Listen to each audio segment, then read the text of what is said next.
Hello, everybody. We are live for Tuesday Talks today. Today, we have an amazing actor, writer, so many things that she does. Ayelet Halamish. Apologies if I'm pronouncing your surname incorrect. Now, Ayelet is an actor, writer, business mentor. She's an open-hearted person, bringing creativity to everything. Ayelet also has the magical ability to show you the wall that is stopping you, so you can just go around it and get to your goal. Let's bring Ayelet on and get to hear her journey and see why she does what she does. Let's bring her on. Hey, Ayelet, how you doing? Great. I hope I pronounced your last name correct, which I had a go at it. Halamish. I think I was near enough. I won't Yeah, re-say it it. was close enough. It works. Awesome. So I've done a short introduction for you already, but you're the best person to expand on it. So let the audience know what you do, who you are, and the biggest question that will kick off will be, why do you do it, Ayelet? Why do I do it? Right. So I think you got it all beautifully. So yes, actor, writer, business mentor. But with all these titles, I never think that ever means too much because as a person, you can do just about anything. And why this specifically? Acting, I think, is something that's kind of always been there. I just refuse to see it. And so I don't know if that's true for everyone, that there's this one little thing that no matter what you try to do, life will throw it in your way. And then it's just a question if you pick it up or not. And I did not for way, way, way too long. And a big, big reason behind it is that with anything I take on, whether it was engineering or being an EMT, all the different roles I've taken up in my life, creativity has been the common thread. So Okay. building the stories, creating experiences, just I've never gave up that dreaming and creating things, like the little kids who make up the lava game. I still do that with everything. That is nice. I mean, it took me back anyway to the lava game. You're jumping on a sofa or a chair like the floor is lava, right? Yeah. Yeah, you haven't done that for a long time. So surprised that you're still doing it, which is good. So that's where the creativity and the playfulness comes in, right? hmm And so obviously you've been doing so many things. And what are you doing currently? Well, all those three things. So as far as acting, the world of acting, going out TV shows, short films, getting to be different roles. And with the writing, it is now taken a turn more towards screenplay writing. So, as I said, as the kid who creates the game, I'm going Mm, to create the game I get to act in, and working with some other writers. So the collaboration is a really big part. Um, and it's a comedy series. So that is the little bit I'll put out there. All I can say is it's definitely a lot of play and a lot of fun. And as soon as that goes on to the next stage, I'll be more than happy to share where that takes off. awesome. Okay. Well, the bigger question would be, why you're doing what you're doing now. So, what's the why behind all of this creativity and your writing as well? Oh, and I will get back. I won't avoid the question of why, but I will, well, add in that with the business mentoring as well. So, as I said, with when it comes to the creative arts, so something like acting and screenwriting, it seems pretty straightforward that it's a creative endeavor. And you're like, oh, obviously it's creative. That same creativity can be brought to anything. So it's also in business mentoring, kind of what you said, where you kind of realize that it's actually really narrow. Um, so when clients come up, or mentees, I should rather say, when mentees come with all these scenarios of what happened that day and oh, this email and how do I interact, for me, that's just a creative puzzle solving exercise of let's see what colors we get to play with and what can we create that will work. Not always necessarily the straightforward what everyone's done. Let's walk Mm, this. Let's smack our heads into the wall, but rather like, oh, there's a scooter over there. What if we go around it that way and see what lies on the other side? Or so there's creativity there too. And that's what I mean by the creativity just flows through everything I've ever done, no matter how it seems to connect or not. Like even with engineering, it was electrical engineering was something I got so excited about because of the puzzle solving aspect, that you have a problem and then you have all these various tools to work in, and you have to get really creative to find solutions that are efficient, that are, making all the sides happy. And I do, when you say why, for the creativity part of it, I think it's not something that I can answer as to why. It's just I am. I just am creative. Yeah, it's just there. As far as why, on top of acting, which has, like I said, I think throughout my entire life, was always kind of calling me. Started with an obsession with the Muppets that's never ended, but TV and being on screen and getting to play those roles always has been there. But why adding on business mentoring, and from the business world and all the time I've spent in startups and massive corporations and various levels of management and leadership, I specifically focus on those who find themselves in a position of authority and leadership. Because I think that we take for granted how much we set the tone and the day for those that are working with us and under us. And because we spend so much time at work, it's like 8+ hours of your life with these people that you didn't really choose. You kind of got thrown in with them. And if the one leading sets that kind of really happy, creative, everything is possible vibe, or whatever that is for them, but if it's a good, happy vibe, then that trickles down, because the people who work with them take that home to their kids, their friends, their family. And if you set the oh my god, life is miserable vibe and everything is awful and sucks, that also has the same trickle down effect. And then the people that work for you go home upset and frustrated, which they take out on their family and friends and kids and dogs and whatever else. So finding that inspiration and like bringing that spark back to make things possible, I think, to get to as many, to the key roles, especially the leaders.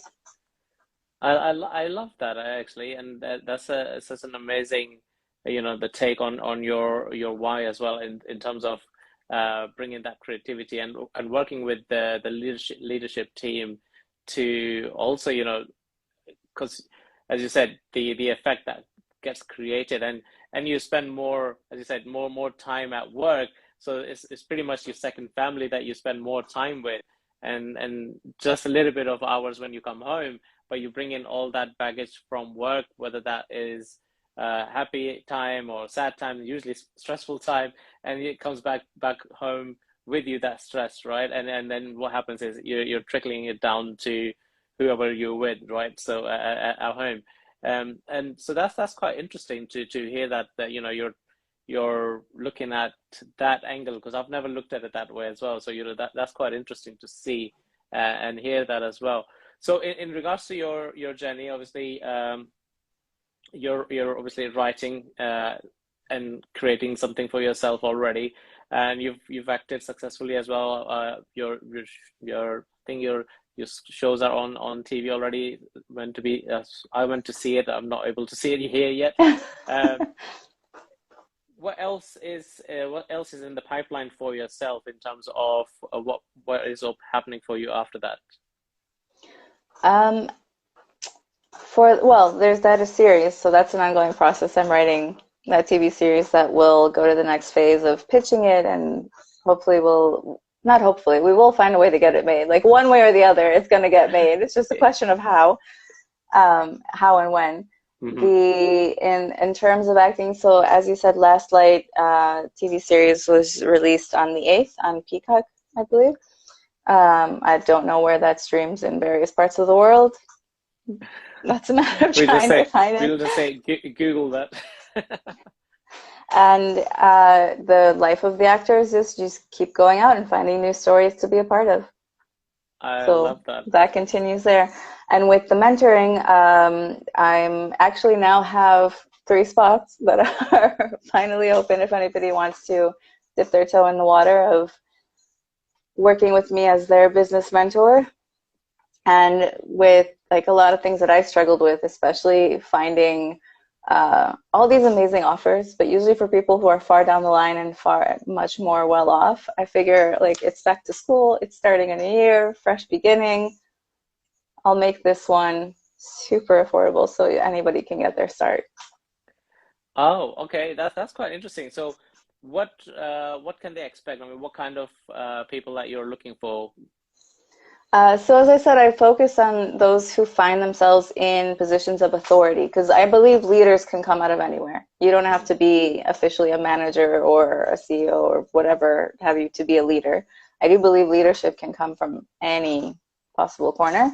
But those who happen to find themselves in positions of authority, where you do manage a team, small, big, doesn't matter, you're starting your company of one, that's also going to be a role you have to step into, Mhm. where you're in charge of other people. Because a big part of the work that I tend to do with mentees, one is if they have creative teams, how to manage creative work and products in a corporate space. Because I worked previously as a game producer and game designer, director, meaning coming up with the concepts and how it looks and what the soundtrack is going to be, what's the gameplay, and having that as a product within the corporate space that's so focused on data and numbers and we need a deadline, and like managing those two sides of the brain in a company is also an interesting challenge.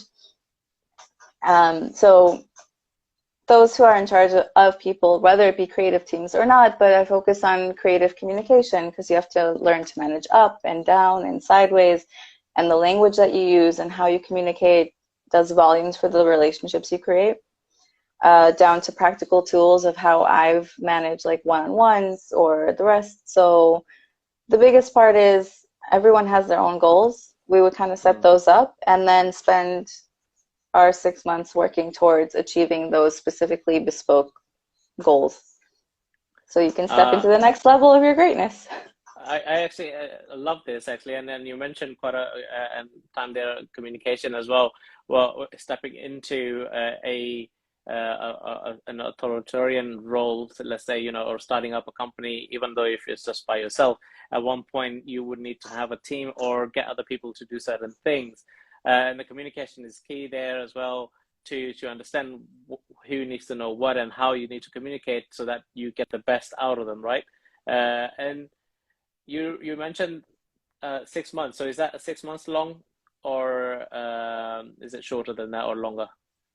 What do you mean? It's 6 months Your to, program, the program is 6 months because I 6 months. think that gives, because anything, any progress we make or new habits, or you kind of step into something you're not used to, you need that support along until it becomes your new normal. I wouldn't want to just like say, hey, here's a great tool, now go and fall on your face on your own and see how it works. And like, hope you get up and walk again. I feel that's irresponsible. So if I do spend the time, and it's not always easy, like a lot of these things don't smack us in the face, it's so obvious, but I've found like even with myself having to make the switch of I'm not in school anymore, and the managers up top or the board of directors or investors, they're not my professors and they're not going to give me a gold star or an A sticker if I Hmm. give them the answer that I think they want. Like I had to make that shift of, oh no, we're actually all on the same team and nobody knows what Hmm. we where the answer is. We kind of have to figure it out together. So those small, like those are, they sound so obvious when you say them, but I know going through them, it's never that clear. Definitely, 100%, 100%. I have to agree with you that as well. Yeah, it's you never see, when you're going through it, you can look back and say, oh yeah, why I didn't see it, or when you're talking about it, yeah, it's so clear. We should be doing this. When you just said, yeah, gold star stickers, everybody's looking for that gold star sticker, but it's not that obvious, or you yourself are not aware of that as well. So coming to yourself as your personal journey whilst you're doing all these, is there a habit that you have, or a ritual, as some people like to call it? Is there something that you created that is helping you to continue, or is there one? A ritual for which part exactly? To continue what? For yourself, your journey that you're on, because you're doing so many things. How do you balance all that? um, I don't think I have a ritual per se. I do think it's like when certain, like if the dishes pile up too much, that's a clue something's off kilter and I gotta check what's going on. Or if I feel like I overreacted to something, that when I step back and be like, the guy just asked me for a piece of gum, like really, I should not have blown up in his face. That was a little extreme. It's a moment to step back and say, okay, what's actually going on here? And it's either journaling, so brain dumping. The I have my little notebook that's basically my brain garbage can. And sometimes Hmm. I don't need to understand it. I don't need to know why those thoughts were there or the root childhood or all this like not necessary. It just needs to come Hmm. out of my head and onto the piece of paper and I never have to see it again. I just need to get it out. So there is that brain garbage can. Sometimes it's a self-reflection of just saying, okay, why did the way that guy asked for a piece of gum cause me to blow up in his face? Like, Hmm. what does that mean to me? Was it actually the behavior in this moment that justifies my angry response? Because it could be. I mean, it's Hmm. not to say that absolutely everything is us acting out of our past. Sometimes it is justified. Um, but for most times I'll find that that's kind of like checking in and realizing that no, I just saw them as maybe my high school bully or something else, and I chose to stand up for myself in the worst way possible against this poor person who has no idea why. Hmm. So checking in with that usually sets it straight, but it really does come down to just communicating. I think as long as everything is out and spoken and you get interested and really hear get all the evidence, and get back to neutral, you kind of clear your space and you get back into power. It's empowerment, which is a big thing that I also find a lot with mentees or even on sets or actors and writers whenever we're creating these characters.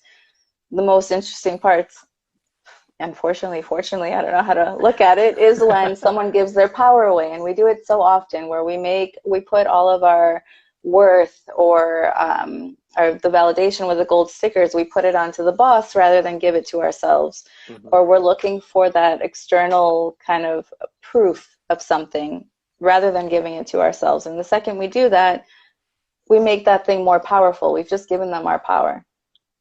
So by speaking it, owning it, you take it back, even if it's not perfect and shiny every time, because Hmm. no, I'm nowhere near perfect. And I think that would be boring if I was.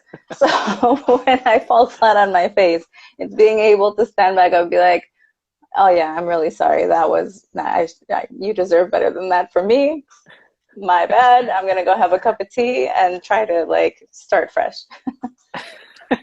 I actually that's actually interesting as well, and I also wanted to resonate, well, expand onto the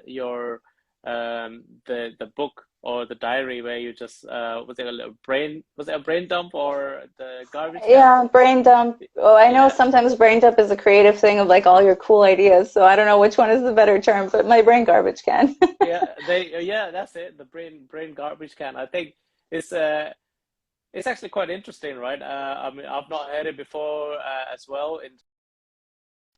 So people listening to this, I think it's interesting as well because there's so much going on in your mind, and all you need to do is just put it onto paper. I mean, some people who are not keen writers, what do you recommend to them? I mean, it's like myself, I used to write a lot, but I don't anymore because I'm just like, yeah, I just can't be bothered to write anything. But what I do is I record it as a voice note. Okay. Uh, or because I'm a visual person as well, so I've got this YouTube section there which just uploads the stuff on there. Obviously, it's a private YouTube, so nobody gets to see it. About for me, but it's up there for what do you think? Would that do the same thing as writing it down? I believe so. What I was gonna say is I might want to remove the stigma of like writing, because you're not writing the world's greatest novel or poetry in this moment, right? You're just Mm, getting it out of your head. So if it works for you to draw it out because you don't have the words for it, or you're a more visual person or tactile person, or sometimes you just need to go for a walk. Like I've been dancing forever, and that's I Mm. always say that was my first language rather than speaking. I express through movement. Sometimes it's going for a walk or just shaking it out or getting it out that way. But with the brain, especially thoughts, and since you do have language, if you listen into that conversation, you start to realize that your brain talks a lot and it talks in circles because I think sometimes it's afraid of forgetting. Mm. Whether it's useful or not doesn't matter. Because even simple things that I worry about, like, oh, I remembered I need to go buy, something from, I ran out of eggs. I should buy more eggs. And if I don't have anywhere to write it down, my brain will just keep every 30 seconds, don't Yeah. forget, don't forget, don't forget. I gotta buy eggs. Yeah. And it starts to do those loops. But the second you write it down, it gets quiet because it's like, oh, Mm. we've recorded it. It's now that paper is responsible for reminding me that. So we're good. We don't have Yeah. to think about it anymore. So if it is, as you said, the voice note, and as far as your brain's concerned, is like it's been recorded. I don't have to do the job of reminding Zishan Hmm. that we have to do whatever. Yeah. It's done. Sometimes it's just hilarious when you go back and see the conscious streaming that you've written down of Hmm. um, the most ridiculous things. The great stories when you start to write your own like TV series or poetry or novels when you're like, what on earth is going on in there? But when you see it, it's just like, oh, it loses its power. It doesn't become so Mm. emotionally charged. It's just out of your head. You don't have to remember it anymore. Like it was vented out. You know, sometimes people vent to their friends and they're like, oh, let me tell you Hmm. about the day I had. And they go on and on and on about all the worst things and the best things and whatever happened at the office. And I can't believe coffee spilled on me. Once they've said it, you can see that whole shift in emotion and energy is kind of like, oh, thank goodness that's gone. It's out of the system. So it's just that best friend that I can confide in, and I know it's a vault, it's not going anywhere, it doesn't have to make sense, it's not proper writing. My spelling is atrocious in my brain bin. There's no logical grammar, the topics don't flow into the other. It'll be like a grocery list and like I can't believe they looked at me that way, and oh, I should remember to do laundry, and like I don't know, rainbows would be a really cool idea for something. It's like that random. It has Hmm. absolutely nothing. Hmm. I actually love that, and it's great to hear that. Obviously, you're suggesting if you wanted to draw, and you mentioned walk, and I actually love walking. So, and I can 100% vouch for that and agree that walking helps as well with that part of the brain, in terms of if you wanted to write things down and you're not a writer, you're like, okay, what I'm gonna write, because you're trying to make sense. Some people are trying to make sense when they're writing. So, and it's, as you said, it's not going to make sense. So you can just walk, and when you're walking, your brain starts to, and from my experience, it starts to, those reoccurring thoughts or everything that was going in the loop, it starts to, I don't know, file it in a compartment. So it starts to put them away because it just knows that, okay, nothing is happening now. Zishan's just walking, and he's just doing his walk. Is carefree at the moment. It's just doing the walking. If you're listening to a book, listen to that, or music, whatever that is. For me, it's either book or a music, mostly music. But what that is clearing the mind, and by the end is, by the time you come home, it's all gone, right? I mean, I've become so good at walking now. I can walk 5 miles with no problem. If that's continuously walking, you can walk around for 5 miles in a day. So I can do that. But yeah, it's something that is actually good to. I would recommend everybody to take that walk, if need be. If you're feeling that, oh yeah, there's so much happening in your brain, and what do I need to do? Just walk out. Even a 10-minute walk usually starts that momentum of the brain to dump everything out what it needs to. Or I think what brain is trying to do at that moment because it's a computer basically, so it needs to compartmentalize everything, right? What is this? I need to like store it, where I need to put it. It needs to start filing it, and that's what the noise we hear every time. And the reminders, because it's like, okay, do you still need this reminder? Have you bought it yet? No, you haven't done it. Okay, so you keep reminding you that. So that's the noise. And I love that you mentioned that, to write it down and it's out, or in my case it's the voice notes, or record, or a walk. And I love this. So also in regards to when you're doing all these things, are you a big fan of lists or scheduling? Um, what kind of lists? Because I think there's, if you listen to, I believe it was Eric Amides who did Wild Fit, but also has the Business Freedom Blueprint, talks about like the to-do list and how we get the little endorphin kick when you cross Okay. something off a list. So sometimes like you'll take out the garbage and then you'll come to your to-do list and write take out the garbage just so you can cross it off and be like, I did something. Um, and then the other part of it is that we create these lists and we put so much stuff that we end up finding ways to be nasty to ourselves and be like, Mm. you should have done more. You should have done so much more. And as far as scheduling, like scheduling is fantastic because if it's in the diary, it's going to happen. But then the creative side of my head just kind of like also leaves that freedom to roll with the punches and be spontaneous. And if someone says, hey, come here, and I'm like, you know what? Yeah, I can make that work. And I don't need to schedule it 2 weeks in advance. Mm-hmm. So I do like kind of setting that priority for the week or the top 3 things I want to do that day. Mm-hmm. And that way, at least if those get done, it's a successful day. And everything else is bonus. Everything else I get to accomplish is just like the cherry on top. So if it's Ah. those, like the priority for, and it sometimes it's just one priority, but there might be like a big task that I really want to make sure I get it done because I'm avoiding it for whatever. I don't want to deal with it, and but it has to happen. It'll go as the priority and also the rewarding. Like I don't think we celebrate ourselves enough. It's just Mm-hmm. another big thing. Like actually, I just an article of mine is published on Femplet where I volunteer as a mentor, but I don't know if it's open to everyone. I'll check in. If so, we can maybe add a link to Yeah, that too. we can put the link there. Yeah, yeah. Going through how I structure my mentoring sessions, and the number one thing that I always make sure to do is to first celebrate. Because I think we've gotten into this, like you're asking about lists and scheduling, and that feels like more of that putting this giant hill of you must do this, or shoulding all over ourselves, right? We should all over. Yeah, Of yeah, you yeah. should do this, you should do that, and then at the end of the day, if you haven't, you're like, oh man, not good enough, and then you can justify being nasty to yourself. Mm-hmm. Mm-hmm. Well, and So 90% of the time we end up being nasty to ourselves, right? We like we always pick up on the negatives and not the positives. So and I can see you're touching upon, to celebrate those little wins in terms of what we've done and achieved, uh, in terms of what we haven't achieved, right? well, it also gives you momentum. So if I look at like having the one priority for the week, if it Mm. was to submit taxes, which is something I avoid like the plague when it comes up, but it's always that thing that I put there, like just get it done. And if I start cultivating the practice of, oh, break it down to small chunks, and this week is like this file or that page, whatever, and I got it done, or even with the writing, if it's writing 2 pages of this article for Mm-hmm. today or for this week, once it's done, find a good, healthy way to reward myself to be like, yes, I did it.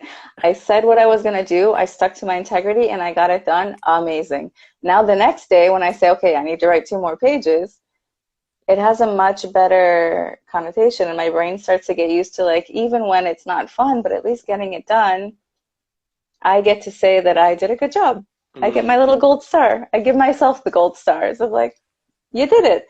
And the days that I don't, like I own up to it, I didn't. So I get to look back and reflect and say, okay, what can I learn from today? Mm-hmm. It might be nothing. It might just be I chose to not be productive that day and, sitting down and watching TV was whatever I felt like doing. And admitting that, okay, that's what I wanted to do and there's nothing wrong if had an off day. Or I'll learn something else about like why I avoided it and how can I not do that in the future. So it kind of serves both the creating the momentum and giving a chance to learn and grow I instead of actually, just being on that like rat loop. wheel where you're constantly Yeah. chasing. Yeah. Yeah, I love that actually. Yeah, so you're also basically are also being aware of, if what is happening when you're doing things, right? So yeah, if the days where you don't feel like, getting that gold star now, obviously every time you do want to get the gold star, but you do get those off days where like, yeah, just gonna watch TV. Nothing wrong with watching TV, but yeah, just gonna watch TV and not do anything else. Um, it'd be a case of like, okay, when you are now back on track, you can look back and say, okay, why did I feel that way that day? What led to that reaction or action or whatever that was, right? So it's a good way of then paying attention and being aware of yourself, right? Yeah, it's being aware of yourself, and like I said, it's an opportunity to grow. So what I think the default might be is that either you get into that cycle of, okay, well, I didn't do it, so I'm going to speak nasty to myself and say, oh, you should have been more productive. And then you start the stories in your head of, well, I'm not talented enough, or I'm not good enough, or like, here's why it didn't work out. And and that creates that momentum.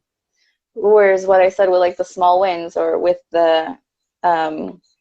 if we go to the health coaching in the gym, and when you stress your muscles and you have the days where you really exhaust them and they can't perform anymore, usually that's when they grow. That's the best part.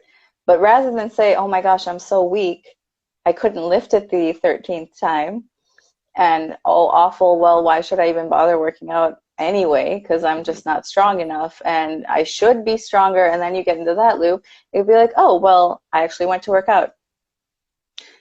Was it the most successful? Maybe not. Now I can at least look at it a little bit more objectively of what can I do better the next time? Or does it actually mean that I'm weak? Maybe it just means that that's what I needed to do right now to grow. But trying to remove all those like weird negative or positive, because we're just not, we should on ourselves. I actually I love that expansion on that. That's actually great. And I take it you're an avid book reader as well. Any books that you are able to recommend to the listeners that are listening to us at the moment? In a certain category, because I like everything from, what am I reading at the moment that I can recommend? Because I love Neil Gaiman. I love his mind. I love the way he brings up like mythology and folklore and incorporates and the human experience and just looking at humanity. There is actually, it's more of a documentary. I know there's a book as well by Dr. David Eagleman, but I've just kind of rediscovered this mini-series he did called The Brain. The Brain. The Brain, which looks at kind of what are all the functions our brain does? How do we decide? How much do we actually consciously decide? He actually, in one of them, dealt with the trolley problem, if you know that, the trolley paradox. What's the trolley paradox? There's a famous trolley problem where there's three men working on a train track, and there's a train that's gone loose. And so there's a lever, and if you pull this lever, it'll divert the train, saving the three workers to another track.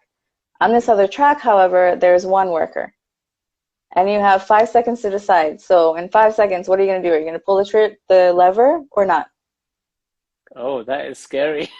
What are you going to do? Do you pull it? Come on. 5, 4, 3. So you pull the lever.